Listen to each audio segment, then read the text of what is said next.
agradecemos mucho su asistencia el día de hoy a esta presentación del libro El monte de los hilos rotos de Didier Pech-Hoyle.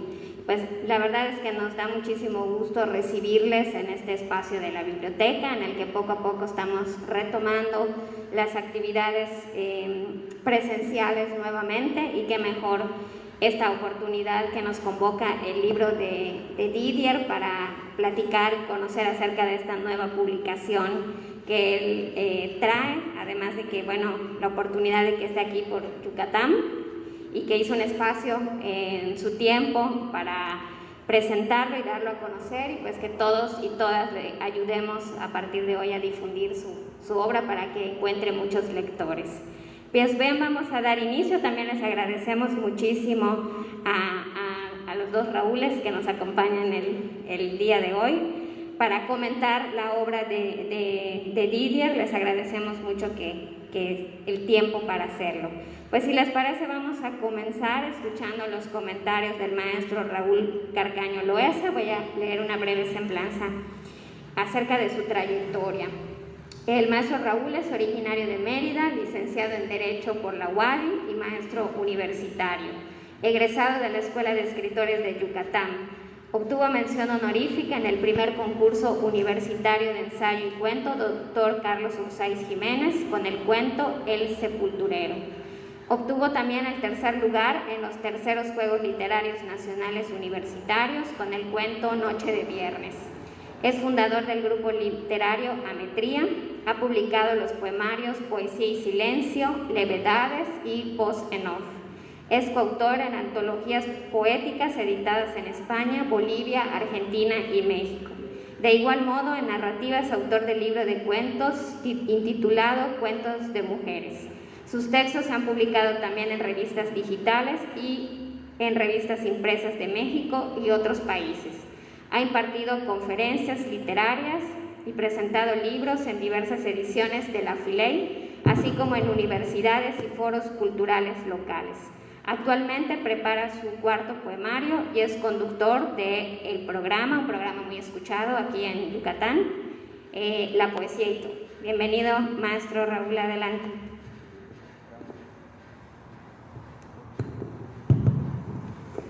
Gracias a la maestra Ros por la presentación, y pues gracias también a ustedes por acompañarnos esta tarde en esta velada literaria. Bueno, pues para mí como escritor, formar parte de este que yo llamaría presidium literario, pues es doblemente satisfactorio. En primer lugar, porque la obra a la que nos referimos esta tarde contiene una historia bien estructurada en todo sentido, en la que principalmente encontramos muchos vocablos y maneras de hablar muy propios del área rural de aquí del estado de Yucatán, y también encontramos muchos rasgos, muchas huellas de usos, prácticas y creencias de la gente de estas zonas. Y todas estas prácticas y creencias, aún hoy la gente antigua de esas comunidades, aún hoy esa gente las mantiene vivas, esa gente todavía habla de ellas. En el caso de Didier, él toma todo eso que acabamos de mencionar, esos mitos, esas creencias, esos usos, esos vocablos, y los integra con acierto al desarrollo de una trama que a mí me parece enigmática y que atrapa al lector desde sus inicios. En segundo lugar, pues El monte de los hilos rotos es una novela que pertenece al género del llamado terror sobrenatural. Un género al que en lo personal pues yo le tengo mucho cariño, mucho apego, porque fue el género con el que me inicié en la literatura hace ya pues muchos ayeres. Conocí a Didier en la Universidad Autónoma de Yucatán donde tuve el gusto de tenerlo como discípulo, y lo recuerdo siempre como pues un muchacho de poco hablar, pero eso sí, muy responsable y muy aplicado. Después que pasó por mis aulas, pues nos perdimos la pista, él siguió su camino de vida, y pasado el tiempo nos volvimos a encontrar gracias a una amiga mutua. Nos volvimos a encontrar, y durante esos reencuentros pues me enteré y supe de sus fuertes inquietudes literarias, y ante eso decidí invitarlo a las sesiones de mi taller literario. Y fue a lo largo de esas sesiones de taller en que pues nos dimos cuenta de sus grandes aptitudes para la narrativa. A lo largo de esas reuniones pues leímos, comentamos, analizamos los textos de Didier, y me quedó claro desde esos momentos que Didier pues no solo tenía una visión muy clara y muy precisa de lo que quería narrar y de lo que quería transmitir al lector, sino que también me quedó claro que tenía una idea muy amplia y muy rica respecto a la forma de hacer esa transmisión y en cuanto a esa forma de narrar. Y pues fue así como conocí la obra de Didier y me interesé en ella a partir de esas sesiones de taller en donde pues pude conocer de cerca un poco de su obra. Bueno, volviendo al tema que nos ocupa, pues es importante recordar que las obras del género de terror sobrenatural, como la que hoy vamos a comentar, se caracterizan por varias cosas, pero principalmente porque nos presentan personajes difíciles de comprender, con mentes muy impredecibles, y que en lo general estos personajes tienen un deseo de venganza, un deseo de muerte, ¿sí? Por lo tanto, en este género los protagonistas usualmente son pues seres intangibles, podríamos llamarlos fantasmas, podríamos llamarlos espectros, podríamos llamarlos aparecidos, y en ocasiones también son los engendros sobrenaturales, de un origen que puede ser muy variado, pero que persiguen y atormentan al ciudadano o a las personas comunes. De esta forma, El Monte de los Hilos Rotos se nos presenta como una novela en la que el autor combina ficción, mito, costumbres y creencias mayas muy viejas, pero desde una perspectiva claramente literaria, una perspectiva serena, es decir, sin caer en esas exageraciones en las que a veces se incurre cuando se aborda el género del terror sobrenatural. A veces encontramos historias de este género sumamente pues exageradas. Entonces, en el caso de Didier, es una obra serena, ¿sí?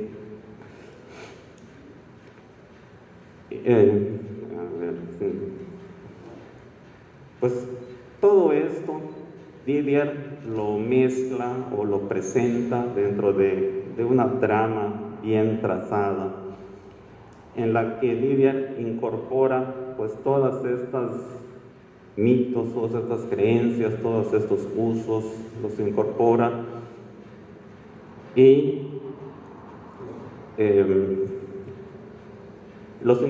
pero a temas muy especiales que maneja, muy particulares que maneja en la novela. Lo incorpora a temas como, por ejemplo, la muerte, por ejemplo, la sed de venganza. Lo incorpora a temas también como el mal, a temas también como lo sobrenatural, la superstición, el miedo. Todos estos temas los encontramos en mayor o menor grado dentro de lo que es el monte de los hilos rotos. Y son temas que yo pensaría que resultan abrasadores. Abrasadores por dos cosas, porque involucran, porque incluyen a todos los personajes de la novela, por un lado, y por otro lado también lo veo como temas abrasadores porque son los que en primera instancia pues configuran el argumento de la obra. Entonces, por esas dos razones considero que estos temas que maneja de la muerte, el miedo, el mal y todo eso son abrasadores. Bueno, el monte de los hilos rotos lo podemos leer de dos formas. Lo podemos leer de una manera tradicional, es decir, de principio a fin, pero también podemos verla como una obra, en mi concepto, moderadamente fragmentaria. Una obra dividida en 4 partes que contienen, pues podríamos llamarle capítulos o apartados, como los llama Didier, de corta y mediana extensión. En esas condiciones, al estar esta anécdota dividida en este número de partes, pues hay secciones de ella que en un momento dado podríamos considerarlas como historias, digamos, historias completas y hasta cierto punto independientes del resto. Pero aquí digo la palabra clave, que es hasta cierto punto. ¿Por qué? Porque existe en la novela el diálogo de un narrador que está presente al inicio o que antecede a cada parte y de alguna manera tiende a relacionar y tiende también a acercar esas 4 partes. Pero en general, el monte de los hilos rotos podríamos darles esa característica de ser una novela moderadamente fragmentaria. Bueno, en el monte de los hilos rotos, las acciones se desarrollan en un tiempo que no se determina. Se realizan o se llevan a cabo en el pueblo yucateco imaginario de San Mateo, durante los días de preparación y realización de sus fiestas patronales en honor precisamente a San Mateo. Y es durante estas jornadas de preparación y realización de las ceremonias y de las fiestas en que empiezan a ocurrir en San Mateo una serie de acontecimientos oscuros y aterradores. Quizás porque el San Mateo que nos presenta Didier en la novela es un lugar en el que el bien y el mal, podríamos pensar, se nos presentan como elementos cíclicos, como elementos circulares, de tal manera que al cerrar cada uno su periodo o su círculo, pues le cede su lugar a su opuesto. En estas condiciones, pues se nos presenta un proceso infinito en donde el bien y el mal alternan su presencia. Unas veces está uno, termina su ciclo, otras veces está otro, hasta terminar su ciclo. Y así se van intercambiando, que es el mensaje o la idea que yo tomé de la forma en que están presentados pues, los hechos. Pues hablar de los acontecimientos oscuros y maléficos que ocurren en San Mateo, particularmente en estos días de la Feria de San Mateo, pues es hablar de muchas cosas. Es hablar, por ejemplo, de lo que los lugareños llamaban la peste de los suicidios. Una serie de suicidios de gente que se mata de diferentes formas. Don Margarito se cuelga de la S de su amaquero, otro vecino toma ácido muriático y se muere, En fin, una serie de suicidios que empiezan a hacer que el pueblo considere que es una peste, pero le achacan la culpa a una persona de la que vamos a hablar en un momentito más. Entonces, aparte de la peste de los suicidios, está también la hambruna que en esas épocas de las fiestas de San Mateo se han presentado en el pueblo. Está también, por ejemplo, el hecho que con la muerte del personaje de don Margarito, la leyenda del famoso Huaychivo, pues empieza a recobrar vida y empieza a recobrar fama otra vez en el pueblo. Está también, por ejemplo, el temor que los lugareños sienten hacia una mujer que, pues ellos decían que era bruja, ellos la acusaban de bruja, y pues cuyas hijas, a decir del propio don Margarito, cuyas palabras voy a citar a continuación, decía él: murieron acusadas de tirar tripas de cochino en las casas como si las marcaran con la muerte, ya que tiempo después la gente de ahí moría. Otro día se supo que una de ellas había ahorcado a todos los perros del pueblo para que se pudrieran. Cierro la cita. Estos y otros sucesos terribles, pues tal vez también derivaron, o podrían haber derivado, de lo que otro personaje señala, que es el personaje de don Jacinto. Aquí voy a citar sus palabras, que decía: no es extraño que las energías oscuras se alboroten cuando se inician las energías de luz. Cuando habla de las energías de luz se refería pues a los preparativos y a la devoción de la gente por su santo patrono. Entonces decía él, cuando eso empieza es normal que las alusiones del mal se alborotaran. Todo ese contexto pues nos muestra que es perfectamente natural el hecho de que en el monte de los hilos rotos, la mayoría de las acciones ocurren por la noche, en soledades profundas y oscuras que reinan en comunidades aisladas como es San Mateo, un lugar donde el progreso está ausente y donde el tiempo parece también haberse detenido. Sucesos que ocurren a la luz de la luna, bajo nubarrones negros, bajo lluvias nocturnas, entre la niebla oscura o en medio de los vendavales de la noche que traen malos augurios. Y todo ello nos crea a lo largo de toda la obra atmósferas alteradas, atmósferas enrarecidas, en las cuales los personajes realizan, por ejemplo, velorios. Por ejemplo, la noche en que están velando al personaje del niño Macario, fue una noche también de tormenta. Realizan entierros. Creo que el personaje Lauro fue enterrado en una noche de tormenta también. Realizan rituales o, en el peor de los casos, presienten o perciben los personajes la presencia de seres sobrenaturales. Aquí es importante destacar la efectiva y detallada tarea descriptiva, tan importante en este género. O sea, en lo que son los cuentos de terror, el ambiente, la atmósfera y la descripción de ese ambiente y de esa atmósfera son esenciales.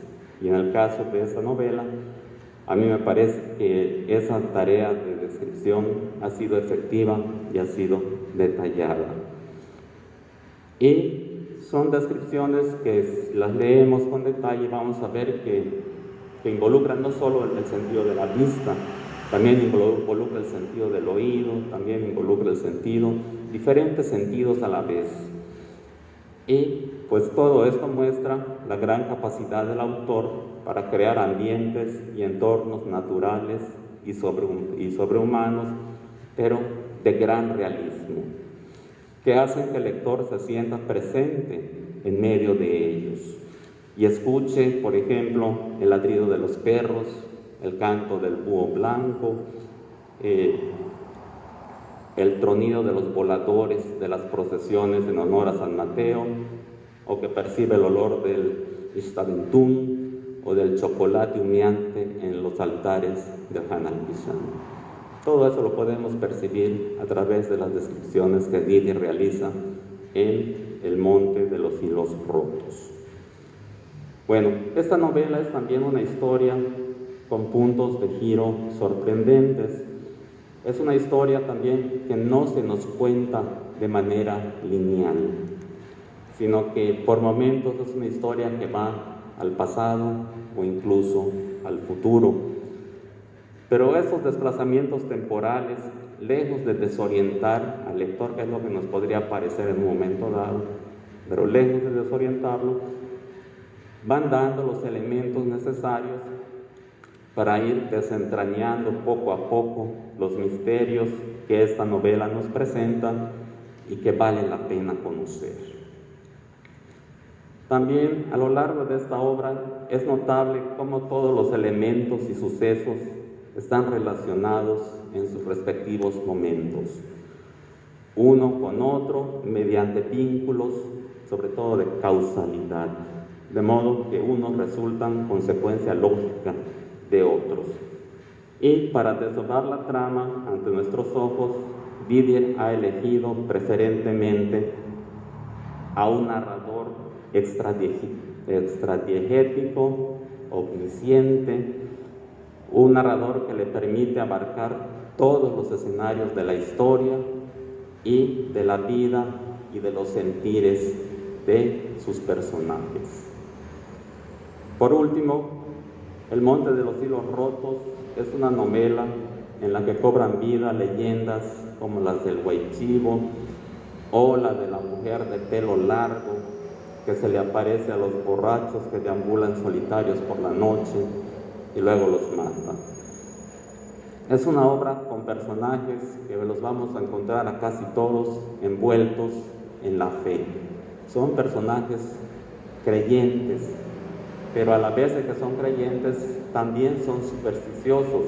Algunos de ellos tienen vidas misteriosas, como el caso del personaje de Don Jacinto.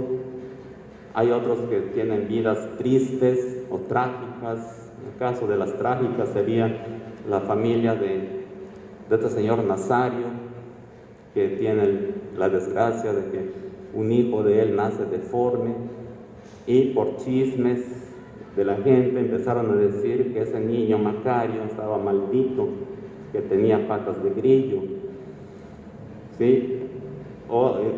Otro caso de personajes de vida trágica pues es por ejemplo el caso de los hermanos Carmelo y Gabino, que van a robar precisamente el cuerpo del niño Macario, porque según ellos no debían darle cristiana sepultura, porque era el responsable, ese niño, decían ellos, de las desgracias del pueblo. Entonces deciden robarse el cuerpo, irlo a tirar ahí, pues donde se pudren los perros, como dicen allá en la novela.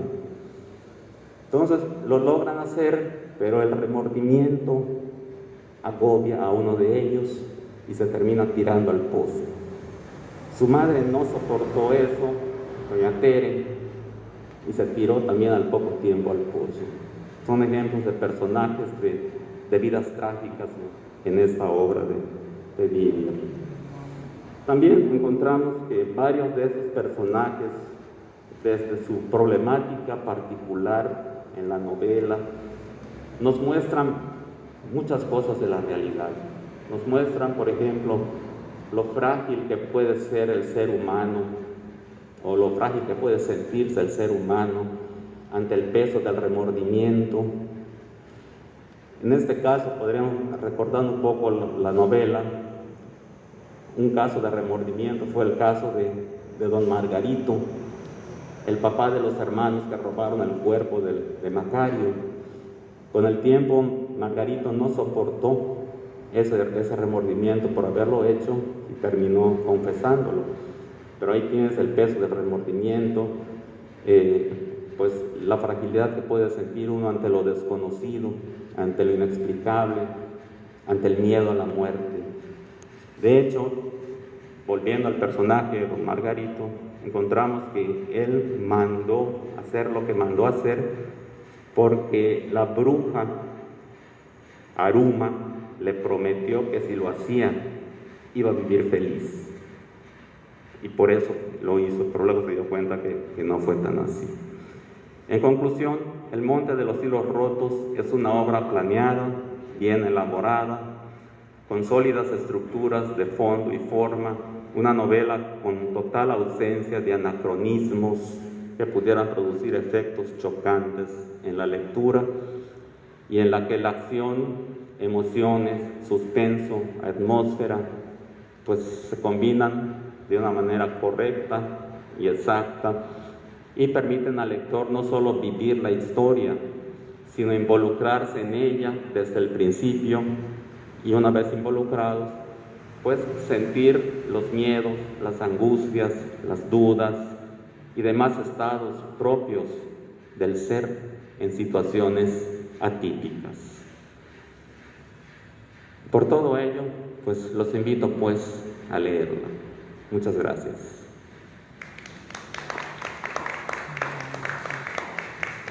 Señor, ¿sí? Usted habló del libro, pero habló de una comunidad San Mateo. ¿Esa comunidad hay en Yucatán? No. O sea, el nombre textual, población o pueblo de San Mateo, no existe en Yucatán. Por eso dije, en el pueblo imaginario. Por eso es el pueblo imaginario de San Mateo en Yucatán. Por eso hice la aclaración al leerlo, que era imaginario. No existe. Ahora, lo que son los hábitos, las maneras de hablar, eso obviamente existe. Muchas gracias, maestro Raúl, Mucho gusto. por estos comentarios, este análisis para animarnos a leer la obra. Y bueno, pues ahora vamos a escuchar los comentarios del maestro Raúl Rivero Canto. Él es arquitecto, maestro en historia y doctor en historia. Actualmente es el coordinador del Comité Científico Nacional de Ciudades y Pueblos Históricos de México, del Consejo Internacional de Monumentos y Sitios. Es profesor universitario y miembro del Comité Científico Internacional de Patrimonio Inmaterial, del Comité Científico Internacional de Lugares de Religión y Rituales y del Comité Científico Internacional de Ciudades y Pueblos Históricos. También es parte del grupo de trabajo de los Objetivos de Desarrollo Sostenible de ICOMOS y presidente de la asociación Una Voce Península de Yucatán. Adelante, maestro. Muchas gracias, agradezco mucho a Didier la invitación y la oportunidad de comentar este trabajo, que me da muchísimo gusto que ya esté publicado y ya esté el libro aquí en físico con nosotros. Y no solo me da gusto por el esfuerzo que Didier le puso al libro, ¿verdad? Que sí, por la amistad que tenemos, pues ese es un primer gusto. Sin embargo, como académico, el gusto lo tengo en que el libro es un gran aporte para que podamos comprender nuestra cultura maya peninsular. En un momento en el que existen numerosas vertientes de pensamiento sobre nuestra cultura, este libro viene como que a presentar algo más cercano a la realidad.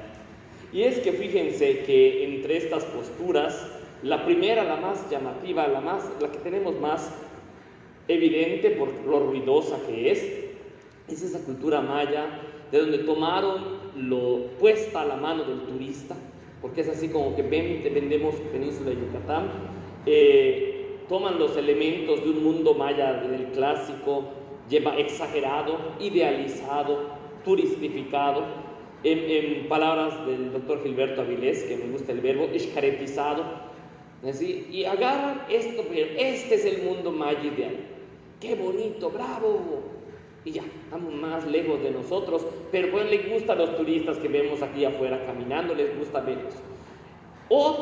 Del otro lado de la moneda, si en una todo es perfecto, en el otro todo es imperfecto.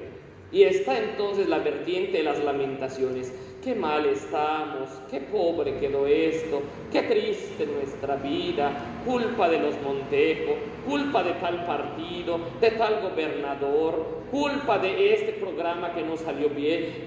Las lamentaciones, pasó a ser la cultura de la desgracia. Como su prima hermana de esta vertiente está la tercera vertiente, que es la cultura del asistencialismo. Ay, pobrecitos, hombre, hay que ayudarlos. Y entonces hasta desde cualquier sector y nivel de gobierno, asociaciones, buenas personas que con el corazón en la mano están pensando cómo ayudar porque está fregada la gente. Y eso es lo que oímos una y otra vez. Pero sigue siendo una realidad vista de lejos, de fuera. Y si lo quieren llevar al extremo está la vertiente de que la cultura maya hace 500 años se murió.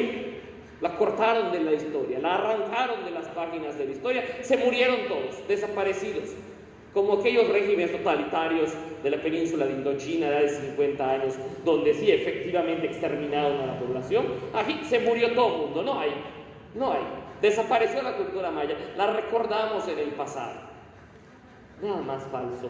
Y el Monte de los Hilos Rotos nos presenta eso, nos presenta una cultura que no vive enfrente de nosotros, no vive ni siquiera entre nosotros, vive en nosotros, en quienes nacimos y vivimos en la península de Yucatán.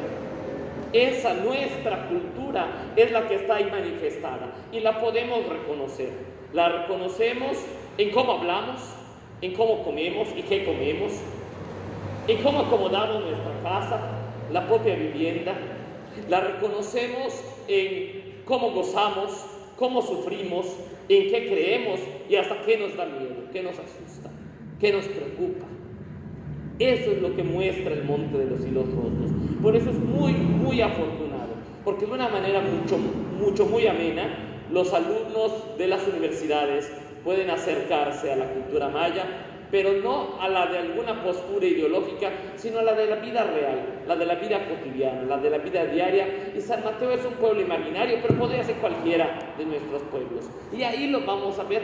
Y esas situaciones, el que toma mucho, el que se preocupa, el que organiza la fiesta del pueblo, hay en todos los pueblos. Por eso este libro es muy importante, porque nos permite acercarnos a la verdadera cultura que vive en nosotros. No me quiero prolongar, porque tampoco quiero spoilear la obra, pero tengo que advertir que así como invito a empezar a leerla, hay que invitar a terminar de leerla, por dos motivos. Como comentaba el maestro Carcaño, en un momento sí la obra, dices, pues por la manera en la que está organizada, caray, ¿y aquí qué pasó? Como cuando no viste 2 días la novela y ya no entiendes qué pasó.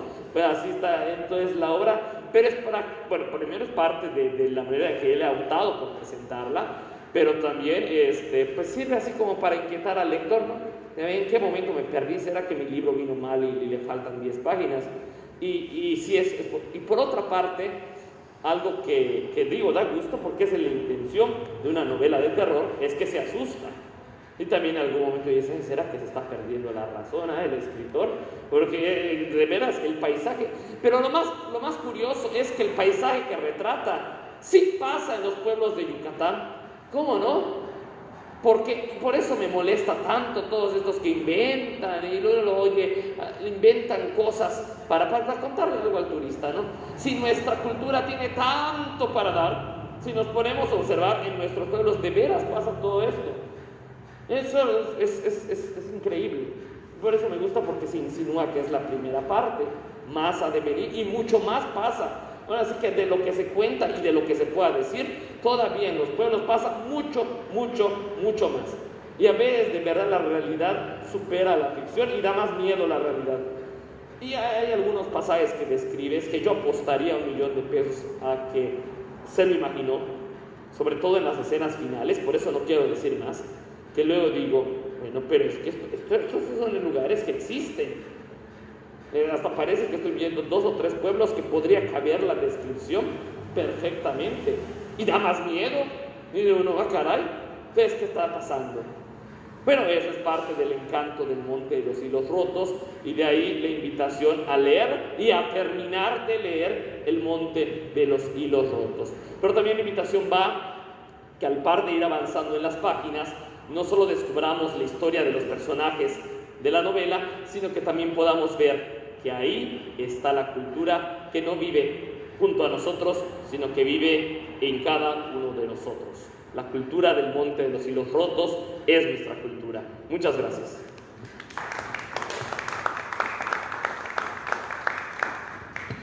Gracias, maestro.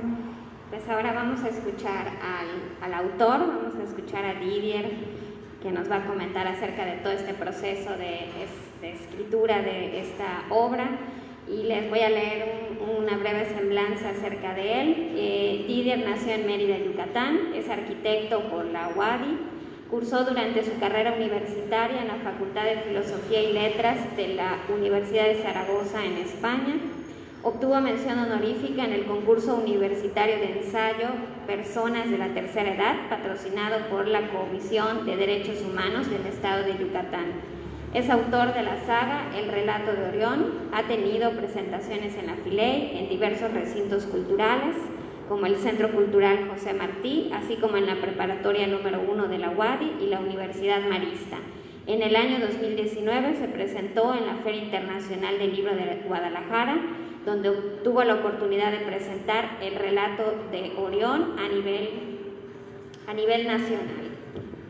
Asimismo, es autor de la saga El Monte de los Hilos Rotos, la cual, previa a su presentación, fue nominada en la primera entrega de premios a nivel nacional de la editorial Alebrijes, donde obtuvo un reconocimiento en la terna de Mejor Novela de Terror.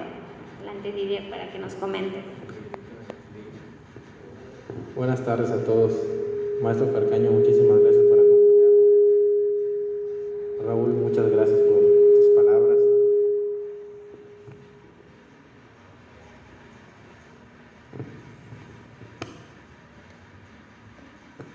Bueno. Muchísimas gracias por tus palabras tan amenas y acertadas. Y a todos los presentes, muchísimas gracias por su presencia. Me voy a permitir, pues, ahora sí que leer lo que les apunté para que no se me perdiera nada. Pues segundo libro que publico es la segunda saga que escribo. La primera saga es El Relato de Orión y la segunda es El Monte de los Hilos Rotos. La parte número 1, que son Oscuros Recuerdos. Pues la novela nace en un intento por trabajar a partir alrededor de la realidad. La historia se desarrolla en la primera mitad del siglo XX en Yucatán, cuando las leyendas y los mitos tenían la vitalidad de influir en el comportamiento de la sociedad. Eran tiempos cuando los trazos de las calles apenas surgían y la electricidad era dicho de unos cuantos, donde caminar de noche era tan cotidiano como también sombrío. En este contexto es donde se desarrolla el presente libro. Pues es un título bastante peculiar para una novela que en principio ni siquiera tenía la mínima idea de nombrarla, pues ella misma fue la que fue desenterrando todo ese tipo de cómo fue que se iba a llamar. Tampoco tenía un género, la verdad no tenía la mínima idea de que estos relatos pues inspiraran miedo, porque realmente lo que yo quise era plasmar relatos que la gente me contaba, ¿no? Que a veces platicaba con una persona y me decía, fíjate que pasó esto, tuve un hermano que se tiró un pozo, tuve a un familiar, desgraciadamente tenemos un familiar que también se suicidó, y los que han seguido de cerca pues mi pequeña trayectoria literaria saben que hablo de mi tío. Y hay gente que los que estamos aquí presentes también tenemos gente cercana que ha cometido también pues actos como el suicidio, ¿no? Este acto que lamentablemente pasa y en Yucatán por alguna razón sucede más. Sin embargo, pues ella comenzó a causar miedo a quienes me hicieron el favor de leerla. Y es que eso mismo, tal vez la realidad, es lo que da más miedo, como acertadamente dijo Raúl, que la misma ficción. Muchas de las situaciones que se citan en la novela son eventos que incluso vivimos hoy en día como los suicidios, la brujería, las supersticiones, etc. La novela comienza con una tragedia, la misma que desata el hilo conductor con el cual se ata una serie de cuentos independientes y también complementarios. Tal y como nos dice la sinopsis, que es la que se encuentra en la parte posterior del libro y que la voy a citar para todos ustedes. La amnesia de una mujer que estuvo a punto de ser linchada en el monte no le permite concebir el mal que pudo haber hecho para merecer tal castigo. Así pues, mientras huye, intenta, a través de los hilos rotos de su memoria, descubrir quién es en realidad. Los relatos que son un ir y venir en el tiempo se desbordan a partir de sus oscuros recuerdos, los mismos recuerdos que no la dejaban dormir, los que giraban en su cabeza y la sumergían al abismo de la culpa, los mismos que intentaban detener para después pensar en algún otro final y frenar el dolor que había nacido en su pecho, pero no podía, porque todo giraba y se repetía, todo regresaba al mismo ciclo. Lo bueno y lo malo solo era cuestión de perspectiva.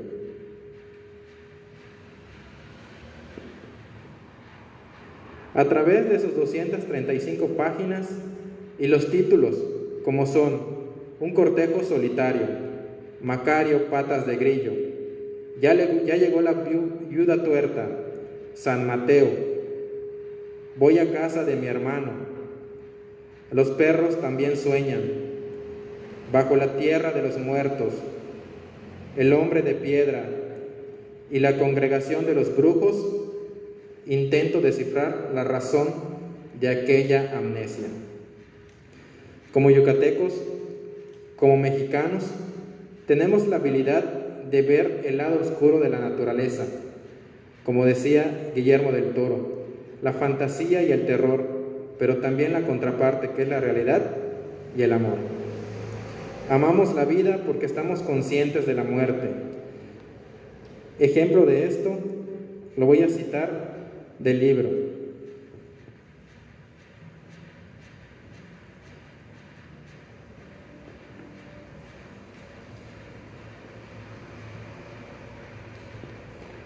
Esta es fragmento del título de Los perros también sueñan. En pleno atrio, una orquesta que no solo contaba con tambores y trompetas, sino también con saxofón, se integró al desfile. Todos avanzaron por la calle principal rumbo al cerro y, una vez atravesados los suaves lomos de un camino blanco sin pavimentar, alcanzaron a ver en la punta del cerro la casa de don Jacinto como un centinela de luz amarilla, adornada con lienzos de colores, papeletas y una pancarta sobre la entrada que decía Gremio de Alarifes. Lo curioso de aquella peregrinación fue que pasaron frente a la casa de Margarito, pero con la charanga y la algarabía colectiva ya nadie se acordó del muerto. Y eso que, además, muchos lograron ver de reojo el velorio solitario de una caja triste apenas alumbrada por la luz intermitente de unas velas. Sin duda, ese contraste entre la alegría y la tragedia era muy común en el pueblo y por tal motivo aquellos quienes conocieron a Margarito solo se persignaron por si acaso. Sin embargo, ni el más cercano se percató que nadie fue a velar el cuerpo.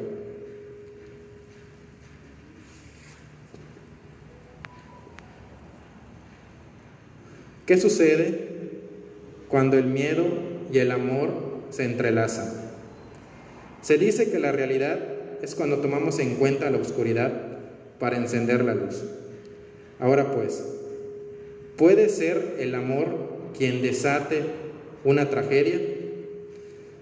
Muchas gracias.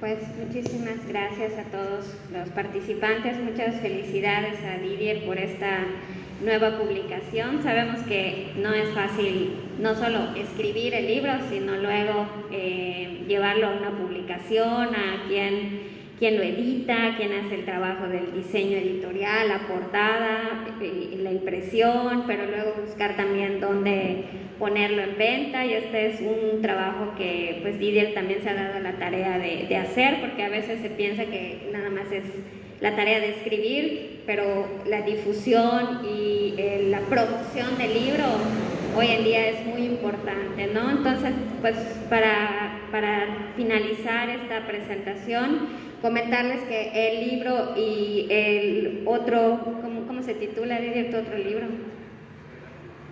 El relato de Orión, van a estar los dos libros de Didier aquí a la venta en la librería. Aquí tenemos la librería de la Secretaría de la Cultura y las Artes. Y pues les invitamos, por supuesto, a adquirir los libros, a conocer la obra de Didier. No es muy común que, como decía el maestro Raúl, no es muy común escribir sobre terror y tampoco en la forma en que lo hace Didier. Entonces creo que es una muy buena apuesta para leer algo diferente, algo que no se escribe mucho por aquí, por Yucatán.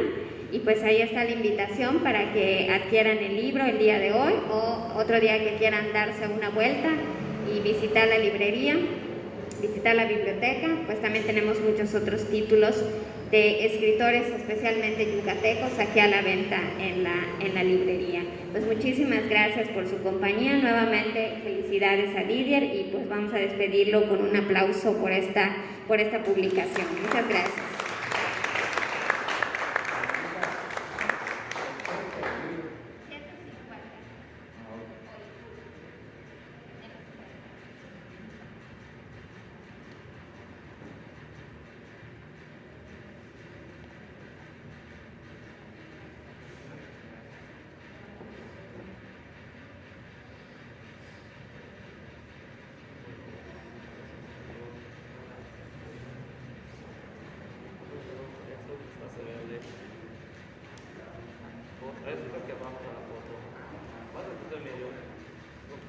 Pero quita la carpeta.